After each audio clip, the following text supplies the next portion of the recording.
আমরা হরিভজন করি আর না করি, প্রত্যেকেই কিছু না কিছু আমরা পাপ করে থাকি। যারা হরিভজন করছেন, হরিনাম করছেন, তারা যদি মনে করেন আমরা পাপ করি না, এটা ভুল হবে। হ্যাঁ, সুতরাং প্রত্যেকেই আমরা পাপ করি, আর পাপ করলে কোথায় যেতে হয়? নরকে যেতে হয়। আর নরকের অধিদেবতা হচ্ছেন যম মহারাজ। হ্যাঁ, ভালো করে শুনুন, নরকের অধিদেবতা হচ্ছেন যম মহারাজ। কিন্তু তিনি নরকের অধিদেবতা হলেও তিনি পরম বৈষ্ণব। কেন? শ্রীমদ্ ভাগবত যে দ্বাদশ মহাজনের কথা বলা হয়েছে, সেই মহাজনের মধ্যে উনি একজন। হ্যাঁ, উনি একজন। তা আমরা আজকের দিনে এই যে ত্রয়োদশাং নিশামুখে শ্লোকটার মধ্যে আছে, সেখানে কি বলছেন না, বলছেন কার্তিকে কৃষ্ণ পক্ষে তু, এটা কার্তিক মাস, আর পক্ষটা হচ্ছে কৃষ্ণ পক্ষ। ত্রয়োদশাং, আজকের হচ্ছে ত্রয়োদশী তিথি। হ্যাঁ, কালকে দ্বাদশী গিয়েছে, আজকের হচ্ছে ত্রয়োদশী তিথি। নিশা মুখে, নিশা মুখে মানে রাত্রি হয়ে যাবে, অন্ধকার হয়ে যাবে। হ্যাঁ, এমতো অবস্থায় যে যার গৃহের, যখন গৃহের মধ্যে প্রবেশ করবেন, ডান দিকে উত্তর দিকে মুখ করে, না সরি দক্ষিণ দিকে মুখ করে প্রদীপ প্রদান করতে হয়। কারণ যমের যে নরক জায়গাটা, ওটা হচ্ছে দক্ষিণ দুয়ার। হ্যাঁ, দক্ষিণ দুয়ার। এই জন্যে দক্ষিণ দিকে মুখ করে এই প্রদীপ দান করতে হয়। হরিভক্তি বিলাসে সেখানে বলছেন, যদি কোনো ব্যক্তি গৃহে প্রদীপ প্রদান করেন, যমদীপ দান করেন, তার যে ফল হবে যমরাজ তার মধ্যে তার প্রতি যতই না প্রসন্ন হবে, যদি কোনো মঠ মন্দিরে, কোনো ধামে, কোনো সাধু সঙ্গে যদি তিনি যম মহারাজের এই প্রদীপ দান করে, তো যম মহারাজ তার প্রতি শতগুণ বেশি প্রসন্ন হবেন। নিতাই গৌর প্রেমানন্দে। এই জন্য আমি আপনাদেরকে এখানে সকলকে ডেকে এনেছি। হ্যাঁ, আর সকলে আমার কথা শুনে আপনারা এখানে এসে উপস্থিত হয়েছেন। তাহলে আমার কথা মতো যদি আপনারা চলেন, তাহলে বৈষ্ণবের আবেদনে কৃষ্ণ দয়াময়, আর ইহান পামর প্রতি হবে না সদায়। কিন্তু বৈষ্ণবীদের আগে আগে যদি আমি সব কাজ সেরে নেই, যদি সব করতে থাকি, তাতে কি ফল বেশি পাবো? আমার তো মনে হয় না। যদি না হয়, তাহলে যেটা বলি সেটা আপনারা শোনেন না কেন? কেন আপনারা শোনেন না? আমার তো মনে হয় এটা ঘোড়া নিয়ে ঘাস খাওয়া হচ্ছে, এরকম যেন না হয়। তাহলে কোনোদিন আমরা ভক্তি রাজ্যে প্রবেশ করতে পারবো না। গুরুপাদ পদ্মকে অতিক্রম করে, বৈষ্ণবগণকে অতিক্রম করে আমি ভগবানকে পেয়ে যাব, বুঝে নেব, জেনে যাব, দেখে নেব, এটা কোনোদিন সম্ভব নয়। কোনোদিন কোনো শাস্ত্রে নাই, হবেও না। সুতরাং বৈষ্ণবের পিছনে পিছনে ধাই তব পাচ্ছে পাচ্ছে, হ্যাঁ, কথাটা আছে। তা সুতরাং আজকের হচ্ছে তাহলে ত্রয়োদশাং নিশা মুখে, রাত্রিতে কি করতে হবে?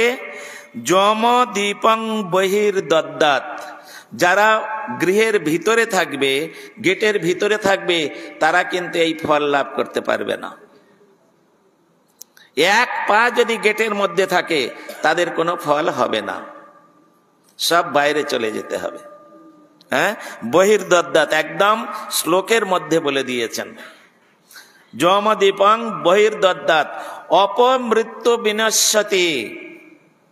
এই প্রকার যদি কোনো ব্যক্তি এই বছরে একদিন যম মহারাজের উদ্দেশ্যে কেউ যদি দীপ দান করে, তাহলে তার কোনোদিন অপমিত্র হবে না, এটা জেনে রাখুন। এটা একদম 100% নয়, 101% পারফেক্ট, তার কোনোদিন অপমৃত্যু হবে না। আর কি বলছেন, মৃত্যুনা পাশ দণ্ডাভ্যাং কাল শ্যাম লয়া সহ। যম মহারাজের সহধর্মিনীর নাম হচ্ছে শ্যামলা। হ্যাঁ, মনে থাকবে? এর পরের বছর আমি জিজ্ঞাসা করবো। হ্যাঁ, মনে থাকে জানো। তাহলে যম মহারাজের সহধর্মিনীর নাম হচ্ছে শ্যামলা। তাহলে এখানে কি করছেন, মৃত্যুনা পাশ দণ্ডাভ্যাং। মৃত্যুকালে যমদূতগণ পাশ দণ্ড বলে একটা রশ্মি থাকে, পাশ বন্ধন বলে না, হ্যাঁ, ওই বন্ধনটা যদি একবার কারোর উপরে প্রয়োগ করে, হ্যাঁ, তার যমভবনে যেতেই হবে। হ্যাঁ, আর ওটা সকলের প্রতি করবে। আর যমলোকে সবাইকে যেতে হবে, যারা হরিভজন করছেন তাদেরও যেতে হবে, আর যারা হরিভজন করছে না তাদেরও যেতে হবে। ভালো করে শুনে রাখুন। আপনারা মনে করলেন ও তাহলে আমাদের তো আর যমলোকে যেতে হবে না। যমলোকে প্রত্যেকে যেতে হবে। বলে কেন? না, ওটা হচ্ছে বিচারের স্থান, ওখানে বিচার হবে। তুমি এইখানে কৃষ্ণ ভজন করবে বলে এসেছো, তুমি করেছো কি না করেছো ওটা চিত্রগুপ্তের খাতায় লেখা আছে। হ্যাঁ, চিত্রগুপ্তের খাতায় লেখা আছে তুমি কি করেছো কি না করেছো, সব চিত্রগুপ্ত লিখে রেখেছে। ওখানে গিয়ে বিচার হবে। এটাই ভাববেন না যে যমলোক মানে সেটা নরক, এটা ভাববেন না। মন্দির মানে সবটাই ঠাকুরের স্থান, এটা নাই। সেখানে রান্নাঘর আছে, সেখানে শোয়ার ঘর আছে, সেখানে বাথরুমও আছে, সেখানে পায়খানা করারও জায়গা আছে। কি মন্দির বলতে সব জায়গাটাই কি ঠাকুর থাকে নাকি? সেই রকম যম লোক বলতে সেখানে তার শোয়ার ঘর রয়েছে, সেখানে নরক একটা আলাদা জায়গা, সেখানে মন্দির, যেহেতু তিনি পরম বৈষ্ণব, সেখানে এই রকম সুধর্ম সভা রয়েছে, সেখানে দিন রাত হরিকথা হচ্ছে। হ্যাঁ, সেখানে এরকম মন্দির রয়েছে, সেখানে এরকম আরতি হয় প্রতিদিন, সেখানে এরকম হরিকথা হয় প্রতিদিন। এটা যমলোক মানে।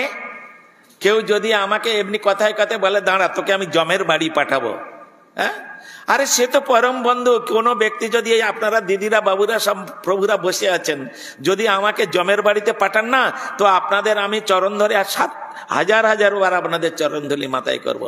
কেন? যমের বাড়ি পাঠানো এত সহজ নয়। যম হচ্ছে পরম বৈষ্ণব, দর্শনে পবিত্র কর।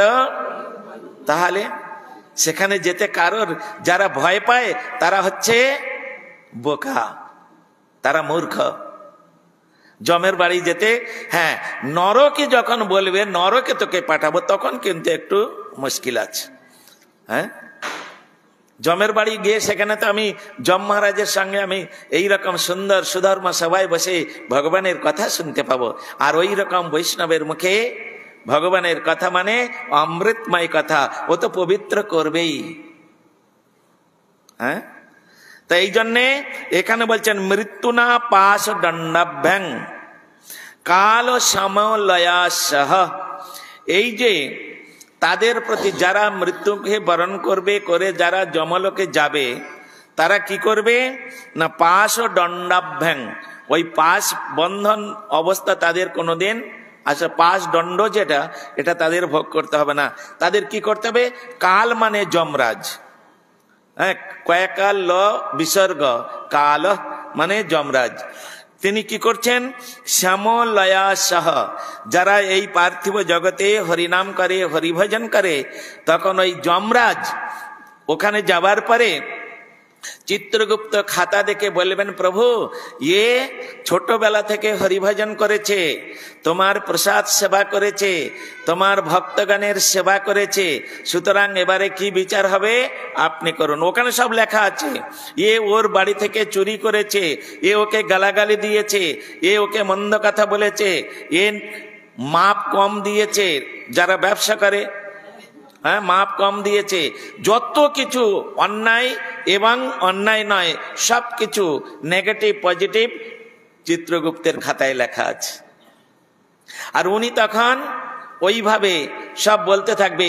তখন যম মহারাজ এইরকম যে ব্যক্তি যে ছোটবেলা থেকে হরিনাম করছেন, তার প্রভুর নাম করছেন, তিনিও করেন তো, তার প্রভুর নাম করছেন, তার প্রভুর প্রসাদ ব্যতীত অন্য কিছু সেবা করেনি,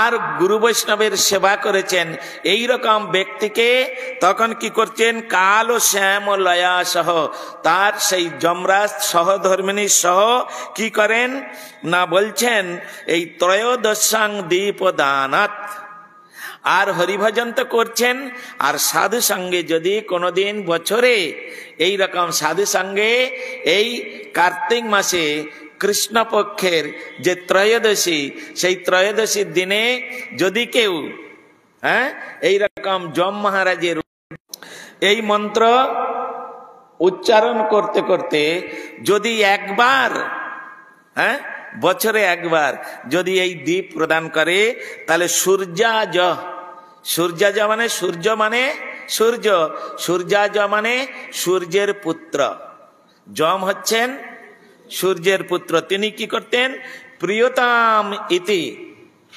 তার সহধর্মিণী সহ তার প্রতি অত্যন্ত প্রসন্ন হয়ে, আর তিনি বৈকুণ্ঠ থেকে রথ ডেকে আর নিজে হাতে তার গলায় মালা চন্দন দিয়ে ওই রথে উঠিয়ে আর বৈকুণ্ঠে পাঠিয়ে দেয়। নিতাই গৌর প্রেমানন্দে। এই জন্য এই দ্বীপ প্রদান করতে হয়। তা আমরা সেটা ছিল গুরুপাদ পদ্মের শ্রীমুখ থেকে বহুদিন, আমি যে 50 বছর ধরে মঠে বাস করছি, 1975, আর তখন থেকে হিসাব করুন 24 সাল চলছে, পুরো 50 বছর আমার মঠে বাস চলছে। এই 50 বছর ধরে বাড়িতে যখন ছিলাম তখন ওসব কিছু বুঝতাম না, কিন্তু যখন মঠে এসেছি গুরু বৈষ্ণবের কৃপায় সেই 50 বছর ধরে এইরকম জমদীপ দিয়ে আসছি। জানি না যম মহারাজ তিনি আমার প্রতি কতটুকু প্রসন্ন, কতটুকু তিনি আমার প্রতি তিনি শুভ দৃষ্টি করবেন, এটা তার ব্যাপার, কিন্তু আমার কর্ম তো আমাকে করে যেতেই হবে। তাই জন্য প্রীতামতি সূর্যাজ যম মহারাজ তাহার সহধর্মিনী সহ এই রকম সুন্দর ভাবে তাকে রথে চাপিয়ে আর বৈকুণ্ঠে। তবে সাধু সঙ্গে হলে সব থেকে ভালো। সাধু সঙ্গ সর্বশাস্ত্রে কয়, লবমাত্র সাধু সঙ্গে সর্বসিদ্ধি হয়। এই হচ্ছে ব্যাপার। এই জন্য যম প্রদীপ প্রদান করতে হয় এবং সেই জায়গাটা অত্যন্ত সুন্দরভাবে পবিত্র করতে হয়। যেমন তেমন ভাবে ওখানে যম মহারাজ আসবে না, তিনি পরম বৈষ্ণব। আপনাদের বাড়িতে কোনো মহারাজকে ডেকে নিয়ে গিয়েছেন, প্রভুকে ডেকে নিয়ে গেছেন, তা কি করেন, হয়তো বাড়িতে যে খাটের উপরে শুতে দেবেন নতুন, তখন যে বেডশিটটা প্রতিদিন ব্যবহার করেন সেটা কি আপনারা পেতে দেন? সেই বালিশটা পেতে দেন? একটা পবিত্রতা, একটা শুভ্রতা সেখানে রয়েছে না? তাহলে পরম বৈষ্ণব যম মহারাজকে আমরা আমন্ত্রণ জানাচ্ছি, সেই জায়গাটা কেমন পবিত্র করতে হবে। তো আমাদের মুরারি প্রভু খুব সুন্দর করে এই বছর দেখুন কলা গাছ টাছ দিয়ে, গতবারে হয়েছিল কলা গাছ টাছ দিয়ে সুন্দর করে সাজিয়ে, আমাদের রবিরাম প্রভু, আমাদের মীনা দিদি সকলে মিলে খুব আনন্দ করে সেই জায়গাটা অত্যন্ত সুন্দর করে, আর সকলে আমরা কি সুন্দরভাবে, এরকম অন্য কোনো জায়গায় এরকম করবে না।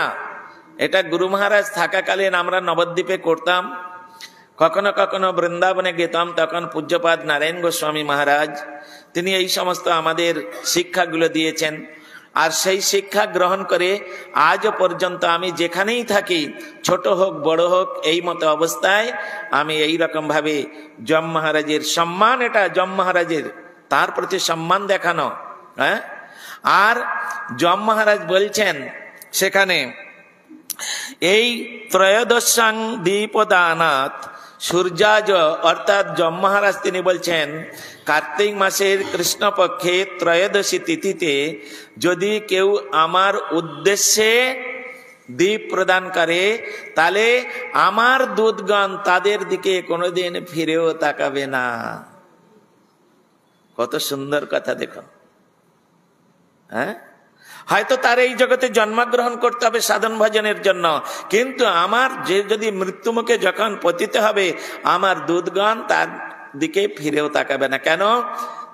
ওই যে তিনি যে সাধু সঙ্গ করেছেন, হ্যাঁ, একটু আগে বললেন না, সাধু সঙ্গ সর্বশাস্ত্রে কয়, হ্যাঁ, ক্ষণমীয় সজ্জন সঙ্গতি রেখা ভবতী ভবার নবে তরণে নৌকা। অতএব ক্ষণকাল সাধু সঙ্গে করে, আর এই রকম জীবনে যদি কেউ একটাও প্রদীপ দান করেন, হ্যাঁ, হয়তো প্রতি বছর পাচ্ছেন না, কিন্তু একটা প্রদীপ দান করেছেন, ওটাও চিত্রগুপ্তের খাতায় লেখা থাকবে। হ্যাঁ, ওই একটা প্রদীপ দান করার জন্য তাকে নরক যন্ত্রণা ভোগ করতে হবে না। যদিও সে পাপ করে, তিনি কি করবেন? ওই যম মহারাজ তার পাপ মুকুব করে দিয়ে আবার একটা সুন্দর গৃহে তাকে জন্মগ্রহণ করিয়ে দিবে। হ্যাঁ, তাকে নরক যন্ত্রণা ভোগ করতে হবে না। তাহলে দেখুন, যম মহারাজের উদ্দেশ্যে সাধু সঙ্গে দীপ দান করলে কিরকম সুন্দর সুন্দর কথাগুলো শাস্ত্রের মধ্যে বর্ণিত হয়েছে। হ্যাঁ, এত সুন্দর। আর দেখুন আমরা কি করি, সেই রকম আমরা মন্ত্র উচ্চারণ করেছি, মাধব মাধব বাচি। তুমি যদি কোনো কথা বলতে চাও, তোমার বাক্য যদি প্রয়োগ করতে চাও, তাহলে তুমি কি করবে? মাধবের উদ্দেশ্যে বাক্য প্রয়োগ করো। হ্যাঁ, মাধব মাধব বাচি। হ্যাঁ, আমরা শিব ঠাকুরের, দুর্গা ঠাকুরের, কালী মাতার, সন্তোষী মাতার কথা আলোচনা করে তার নামে শপথ করি, তার চরণে প্রণত হয়ে কত কি জানাই। হ্যাঁ, ওরকম নয়। তোমার যদি কিছু চাওয়া পাওয়ার থাকে, তোমার যদি কিছু আবেদন নিবেদন থাকে, তাহলে তুমি মাধবের চরণে দাঁড়াও, জানাও। হ্যাঁ, মাধব মাধব বাচি, মাধব মাধব হৃদয়।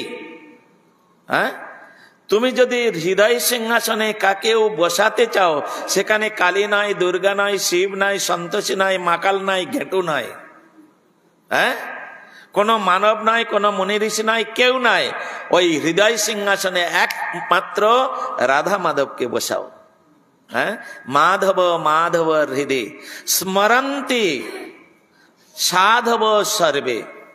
তুমি যদি কারোর স্মরণ করতে চাও, হ্যাঁ, তাহলে তুমি সাধু হতে চাও, তুমি যদি স্মরণ করতে চাও, তাহলে রাধা মাধবের কথা স্মরণ করো, তাহলে তুমি সাধু। হ্যাঁ, তুমি যদি রাধা মাধবের কথা বাদ দিয়ে অন্য কোন ইতর দেবতার স্মরণ করো, ইতর দেবতার পূজা করো, তোমাকে সাধু বলা হবে না। তাহলে তোমাকে কি বলা হবে? তোমাকে সাধুর বিপরীত শব্দ হচ্ছে অসাধু। হ্যাঁ, তাহলে তুমি সাধু হতে আর কোনোদিন পারবে না। সে ফিমেল হোক আর মেল হোক, মেয়ে হোক আর ছেলে হোক, নারী হোক আর পুরুষ হোক, তুমি আর সাধু হতে পারছ না। এই জন্য কি সুন্দর, আমরা তো প্রতিদিন প্রত্যেকটা কাজে এই মন্ত্রটা উচ্চারণ করি, কিন্তু এর অর্থ বুঝি না।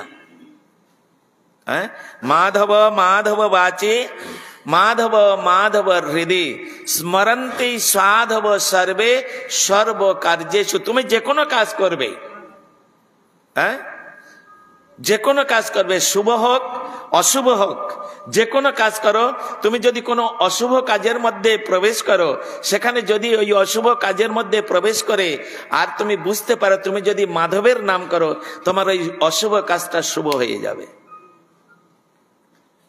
হ্যাঁ, এসব কথা কে শোনাবে আপনাদের? এতদিন তো আপনারা হরিকথা শুনছেন, কত জায়গায় নবদ্বীপ, মায়াপুর, তারপরে বৃন্দাবন, কোথায় কোথায় সব ছোটাছুটি করেন। এইসব কথা পাবেন? অত সস্তা নাই। যদি পান তখন আফসোস করতে হবে আপনাদের। হ্যাঁ, বৃন্দাবনে যাচ্ছেন, নবদ্বীপে যাচ্ছেন ঠিকই, কিন্তু আফসোস করতে হবে। এই কথা কোথাও পাবেন না, এর জন্য আপনাদের আফসোস করতে হবে। হ্যাঁ, বৃন্দাবন ধাম সে তো যেতেই হবে, উপায় নেই, কারণ সর্বশ্রেষ্ঠ ধাম যাব। কিন্তু এই সব কথাগুলো আপনারা পাবেন না। যান, যদি পান তখন আমাকে ফোন করে জানাবেন, শ্রৌতি মহারাজ আপনি বড় মুখ করে বলেছিলেন, এখানে আপনার থেকে আমরা আরো অনেক ভালো কথা শুনতে পাচ্ছি। হ্যাঁ, ঠিক আছে, হরে কৃষ্ণ। তাই এই জন্য ত্রয়োদশ, হ্যাঁ কি বলছিলাম, তাহলে যাহারা এই প্রকার একদিনের জন্য একটা এই কার্তিক মাসে আর কোন সাধু সঙ্গে পড়ে হয়তো কোথাও বেড়াতে এসে, যেমন আমার রমা মা, আমি ওনাকে মা বলে সম্বোধন করি। হ্যাঁ, তো রমা মার দাদা এসেছেন, উনি তো কোনোদিন এ মঠে আসেন না, আর উনি জানেন না এইসব কিছু। হ্যাঁ, কিন্তু আজকের সঙ্গ পড়ে এখানে এসে হয়তো উনি বলে চলো মঠে যাই, ঘুরে আসি। আর আজকের এমন একটা দিন এসেছে, আর উনি নিজে হাতে একটা প্রদীপ জেলে সকলের সঙ্গে, হয়তো উনি কিছু জানেন না, ভক্তি আদৌ নাই, কিছুই নাই, কিন্তু সবার সঙ্গে পড়ে আর সাধু সঙ্গে এটা করেছে। এটা চিত্রগুপ্তের খাতায় লেখা আছে, তো হয়ে গেল। হ্যাঁ, চিত্রগুপ্তের খাতায় লেখা হয়ে গেল। যখন ওনার খতিয়ান বের করবে চিত্রগুপ্ত, তখন সঙ্গে সঙ্গে বলবেন, প্রভু এ জীবনে কোনোদিন সাধু সেবা করেনি, কোনোদিন সাধু সেবা করেনি, গুরু সেবা করেনি, ভগবানের সেবা করেনি, কিন্তু একদিন সাধু সঙ্গে উনি আপনার উদ্দেশ্যে একটা এই কার্তিক মাসে ত্রয়োদশীতে একটা প্রদীপ দান করেছে আপনার উদ্দেশ্যে। ও তাই নাকি? দাও দাও, ওকে আর নরকে পাঠিয়ে দরকার নেই। হ্যাঁ, ওকে একটা ভালো ঘরে জন্মগ্রহণ করিয়ে দাও, যাতে করে পুনরায় আবার আমার আনুগত্যে গোবিন্দ সেবা করতে পারে। এইরকম স্বীকৃতিটা তো এইভাবেই পঞ্জ পঞ্জ স্বীকৃতি আমাদের জমা হয়। হ্যাঁ, অসৎসঙ্গে নরকে বাস, আর সৎসঙ্গে সবাই জানে, কিন্তু সৎসঙ্গ করব না, অসৎসঙ্গটা বেশি করে করব। বলে আমরা তো 24 আওয়ার্স, আমরা 1 ঘন্টা কি 2 ঘন্টা সাধুসঙ্গ করি, আর 22 ঘন্টা অসৎসঙ্গ করি। বলে কি প্রকার? আরে আমি না হয় হরিনাম করি, গুরুপাদ আশ্রয় করেছি, তিলক করি, মালা করি, আমার বাড়ির লোকটা তো করে না, ওটা তো অসৎ ব্যক্তি। হ্যাঁ, বাড়িতে একটা ছেলে আছে জীবনে ঠাকুর ঘরের প্রণাম করে না, সে তো অসৎ ব্যক্তি। তাহলে আত্মীয় স্বজন আমার বাড়িতে, আজকে মেয়ে এসেছে, মঠে যাওয়া বন্ধ। তাহলে সৎসঙ্গ ছেড়ে অসৎ সঙ্গে যাচ্ছে, তাই এর জন্য কি ভগবান দায়ী হবে? হ্যাঁ, আজকের জামাই এসেছে, আজকের মেয়ে এসেছে, আজকের আত্মীয় এসেছে, মঠে যাওয়া বন্ধ। আমি যে সংকল্প করে রেখেছি আমি প্রতিদিন হরিনাম করব, আরতি দর্শন করব, হরিকথা শ্রবণ করব, তাহলে কোথায় গেল? এটাও চিত্রগুপ্ত লিখে রাখছে,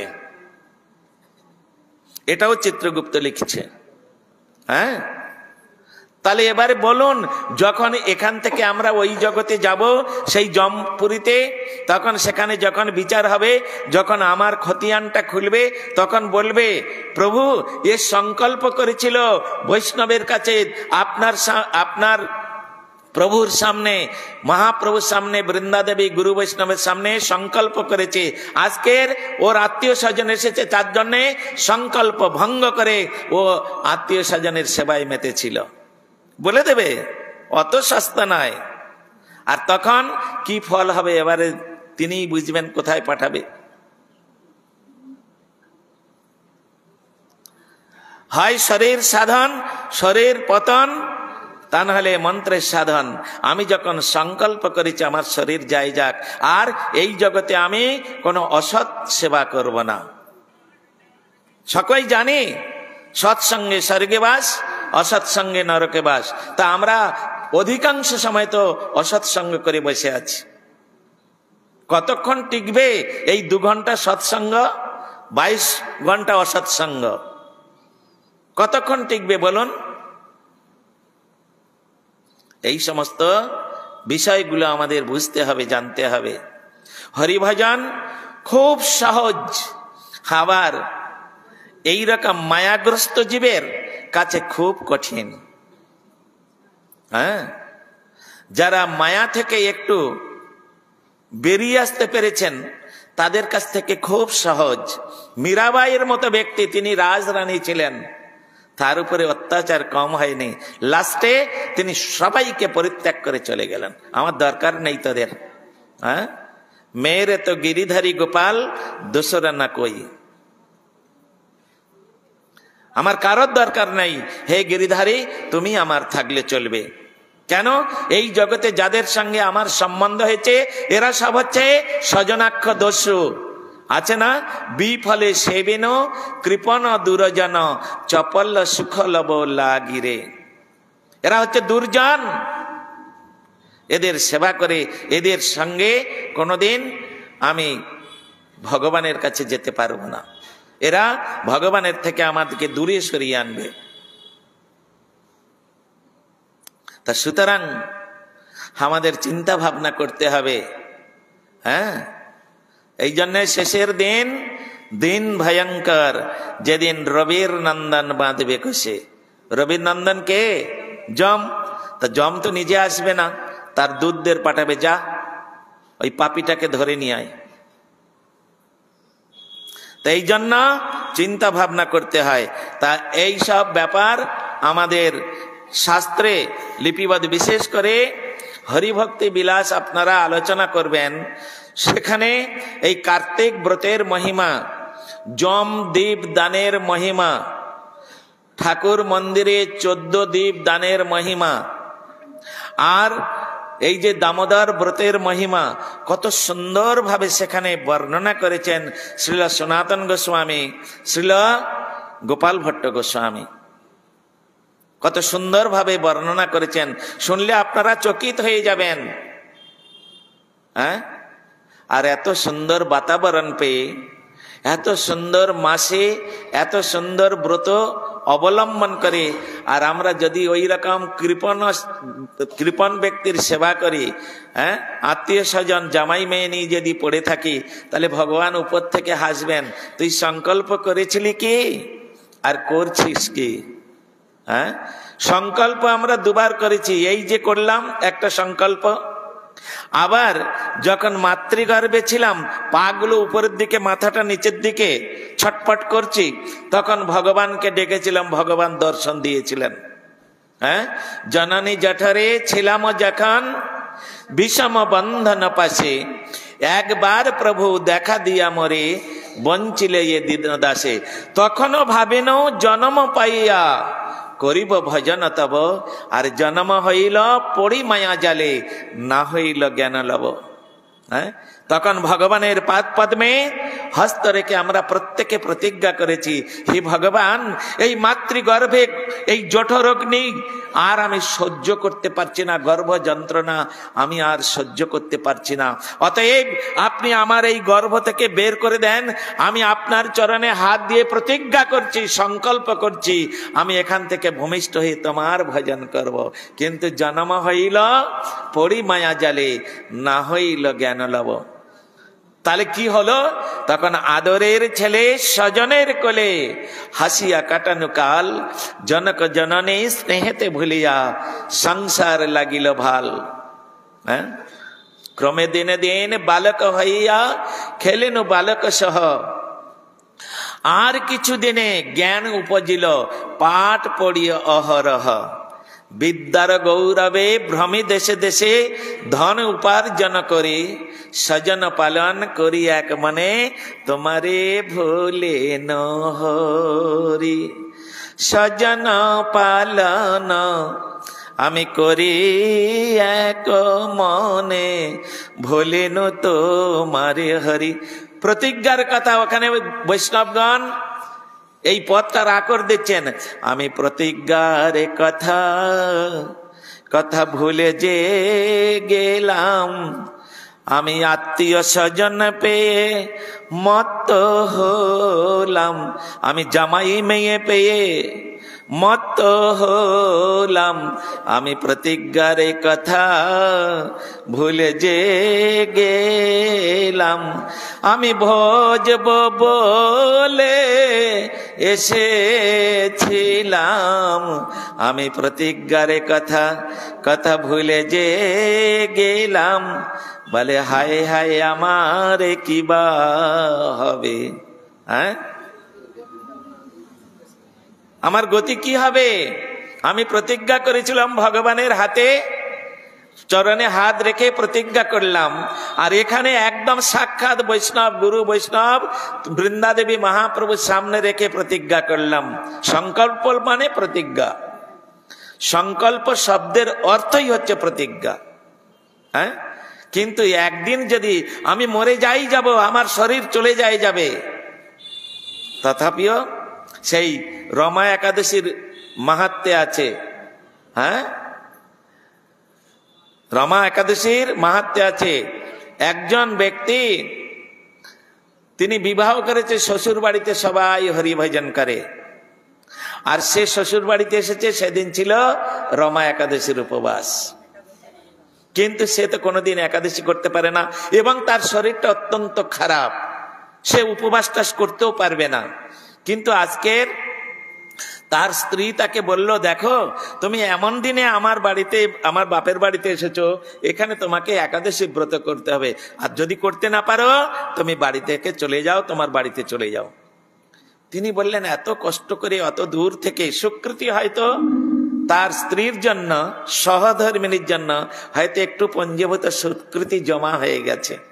হ্যাঁ, তাই তিনি চিন্তা করলেন, এত কষ্ট করে এত দূর থেকে আমি এসেছি, আর আমি একটু একাদশী ব্রত করার জন্য আমি আবার বাড়িতে চলে যাব, তাতে যা হয় হোক, আমার মৃত্যু হয় হোক, আমি এখানে থেকে সকলের সঙ্গে একাদশী ব্রত করব। এটাই হচ্ছে কে নিষ্ঠা, ভজনে নিষ্ঠা। হ্যাঁ, এক অঙ্গ সাধে কেহ সাধেব অঙ্গ, নিষ্ঠা হইতে উপজায় প্রেমের তরঙ্গ। তার নিষ্ঠা দেখুন, আমার যা হয় হোক, আমার মৃত্যু হয় হোক, তথাপি আমি আজকের এইখানে থেকে শ্বশুর বাড়িতে সকলের সঙ্গে আমি, আর আমার বাড়িতে যদি মেয়ে জামাই এসে যায়, মন্দিরে প্রতিজ্ঞা, তখন কোথায় চলে গেছে ভগবান?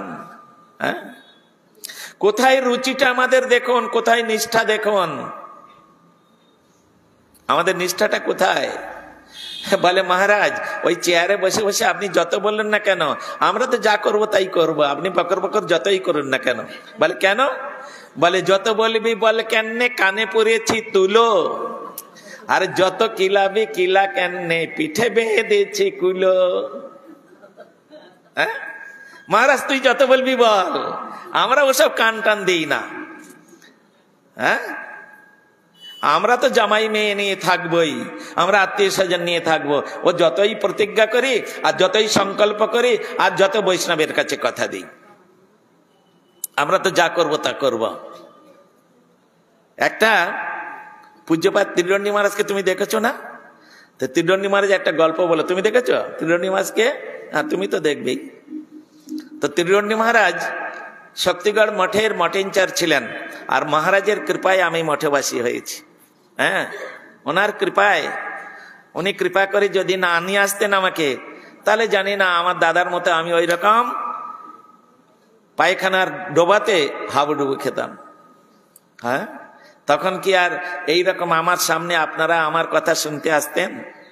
তাহলে বৈষ্ণবের কত কৃপা দেখুন, এই হচ্ছে গুরু বৈষ্ণবের কৃপা। তারা কাককে গরুর তৈরি করে দিতে পারে, গরুর তৈরি করে দিতে পারে। তা মহারাজ একটা গল্প মাঝে মাঝে বলতেন, আমার এখন মনে উঠলো, জানেন, মনে উঠলো। বলছেন, একটা লোক মারা গেছে, আর মারা যেতে সে মরে এখন এত পাপ করেছে, সে ভূত হয়েছে। হ্যাঁ, মানে ভূত মানে অশরীরী আত্মা, যেটা দেখা যায় না, সে ভূত হয়েছে। এখন ভূত হয়ে তার ছোট ছেলেকে চেপেছে, তার ঘাড়ে চেপেছে, চেপে একবারে মুখ মাটিতে ঘষছে, আর নানা রকম বলছে, এটা সেটাকে বলছে। তা একটা গুণিন নিয়ে এসেছে, তখন পাড়াগাঁয়ে খুব গুণিন থাকতো, ওঝা গুণিন নিয়ে এসেছে, নিয়ে এসে ঘরটা চারিদিকে মন্ত্র দিয়ে বন্ধ করে দিয়েছে, দিয়ে তারপরে সেই সর্ষে পোড়া কি সব তাদের মন্ত্রপন্ত্র আছে, এই দিয়ে তার গায়ে যখন ছিটাচ্ছে, সে তখন ক্যাই মাই করে শুরু করছে, হ্যাঁ আমাকে মারিস না রে, আমি ওর বাবা রে, আমাকে মারিস না রে, আমাকে, আমি ওর বাবা। হ্যাঁ, আমি ওর বাবা মানে? বলে, হ্যাঁ আমি ওর বাবা, ও আমার তো ছোট ছেলে, আমি ওর মায়াটা ছাড়তে পারছি না, আমি ভূত হয়েছি, আমি ওর মায়াটা ছাড়তে পারছি না। হ্যাঁ, ওকে আমি খুব ভালোবাসতাম, এই জন্য মাঝে মাঝে ওকে চাপতে আমার ইচ্ছা করে। হ্যাঁ, বলে তা তোর নামে যে ওই গয়াতে পিন্ডি দিয়ে আসলো, গয়া পিন্ডি দিয়ে এসেছে, বলে তোর নামে তাহলে গয়াতে যে পিন্ডি দিয়ে আসলো, বলে গয়াতে পিন্ডি দিয়ে এলে কি হবে, ওই যখন আমার ছেলে গয়াতে পিন্ডি দিচ্ছিল তখন আমার হাতটা পায়খানার মধ্যে চেপে রেখেছিলাম, ওই পিন্ডু আমার কাছে যায়নি।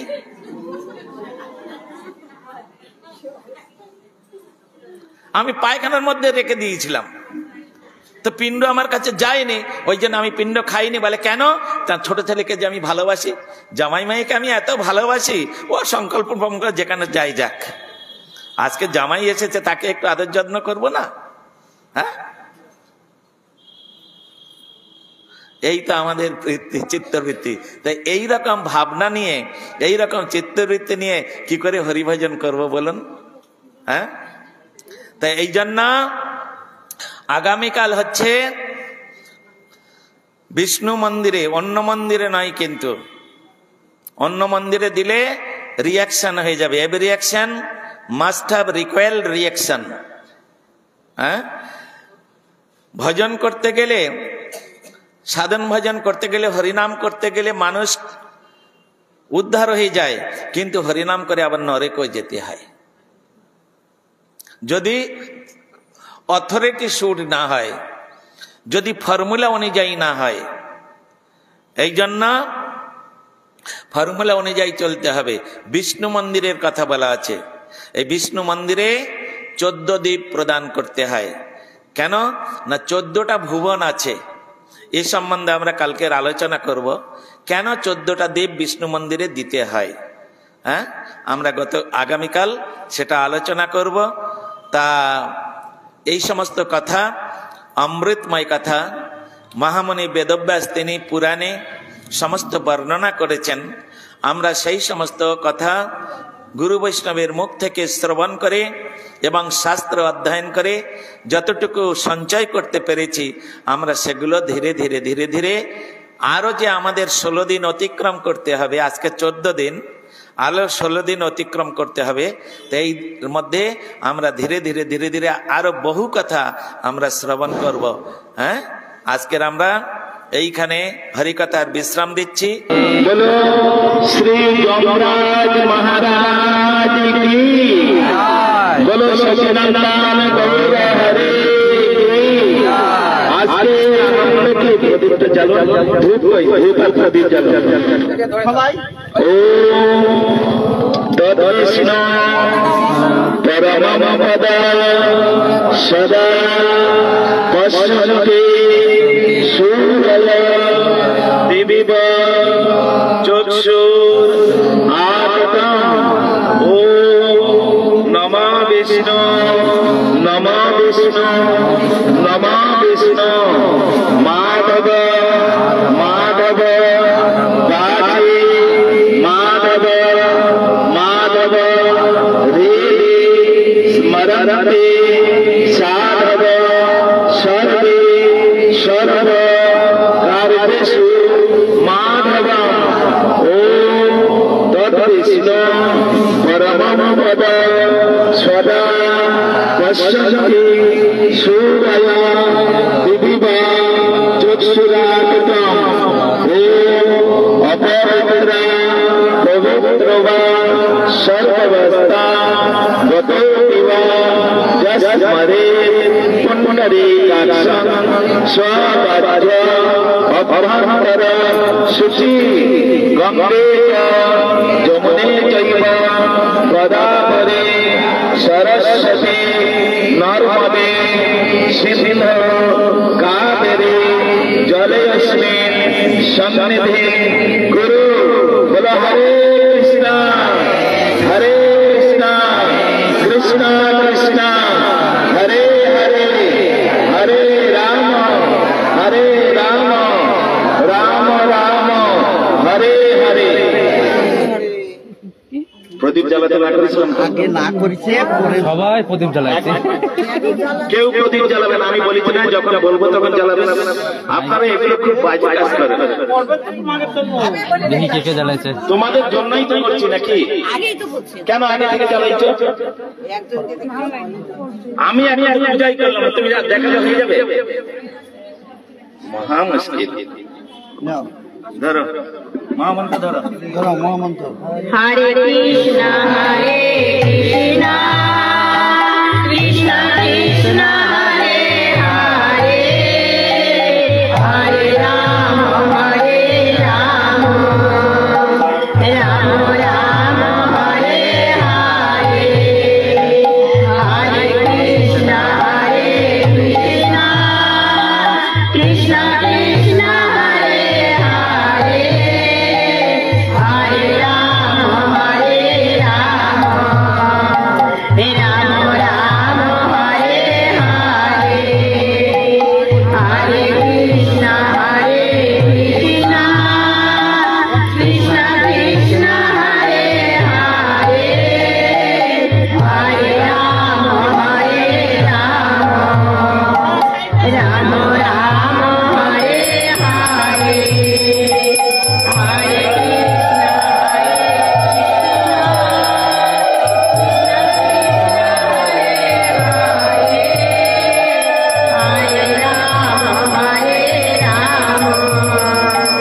রাम রাম হরে হরে হরে কৃষ্ণ কৃষ্ণ কৃষ্ণ হরে হরে হরে রাম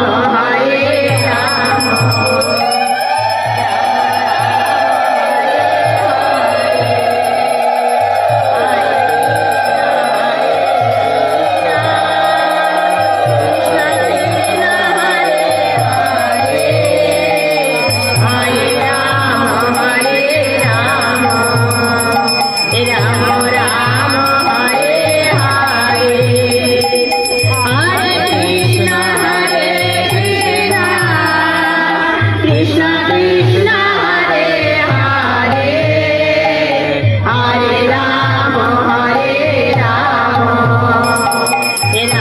রাম হরে হরে হরে কৃষ্ণ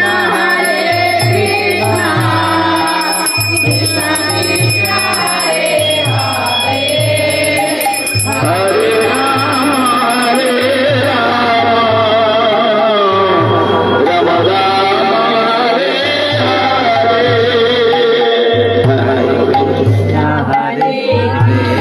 हरे कृष्ण। बोलो श्री राधा रानी की, बोलो जम महाराज जी की जय, परम वैष्णव जम महाराज की, आस्तेर आनंद की, जम दिक दान মহোৎসব की। এবারে আপনারা সকলে প্রদীপ জ্বালান, আমি মন্ত্র বলবো, আপনারা যেন আরতি করেন, মন্ত্র বলতে বলতে আরতি করবেন।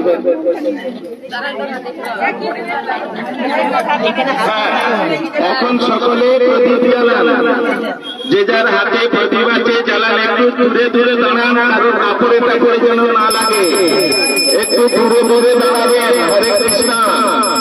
সাবধানে প্রদীপ জ্বালাবেন, সকলে জ্বালান।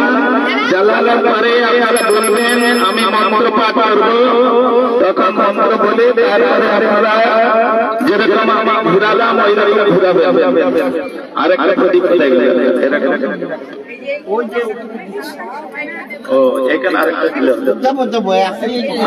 ঠিক আছে ঠিক আছে হয়েছে, সকলের হয়েছে, সকলে প্রদীপ জ্বালিয়েছেন। বলুন ও, সকলে মন্ত্র বলবেন জোরে জোরে। বলো নমা বিষ্ণু নমা বিষ্ণু নমা বিষ্ণু ওম তৎ বিষ্ণু পরমং পদ সদা পশ্যন্তি সূরয় দিবিত চক্ষুরাগতম। এবারে মন্ত্র বলুন। কার্তিকে কৃষ্ণ পক্ষে তু ত্রয়োদশা নিশামুখে যমদীপং বহির্দদাৎ অপমৃত্যু বিনশ্যতি মৃত্যুনা পাশদণ্ডার্থে কাল শ্যামলয়া সহ ত্রয়োদশাং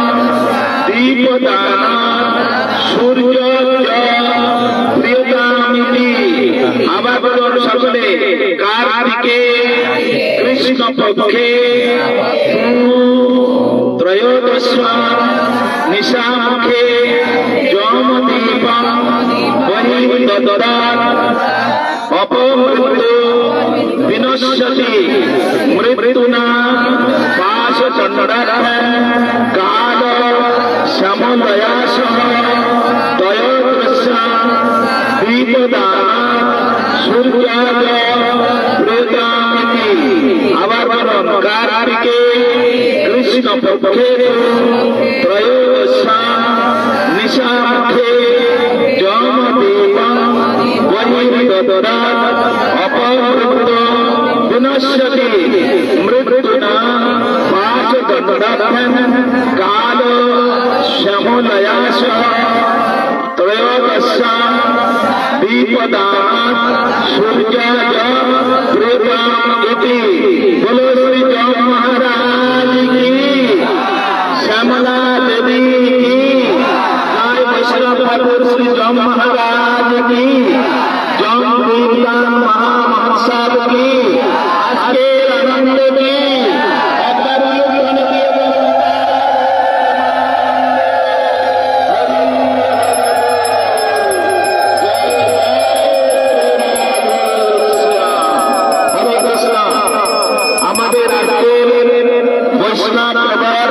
শ্রী জয় মহারাজের উদ্দেশ্যে এই জলদীপ দান করলাম।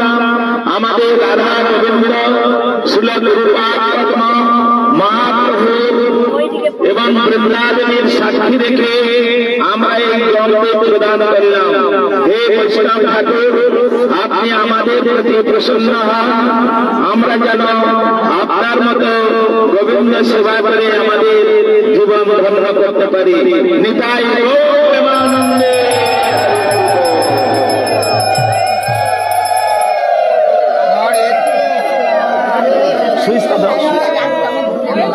আপনারা সকলে এই কলা গাছের চারিদিকে সুন্দর করে আপনারা প্রদীপগুলো বন্ধ করে আপনারা এখানে দেবেন। হরে কৃষ্ণ।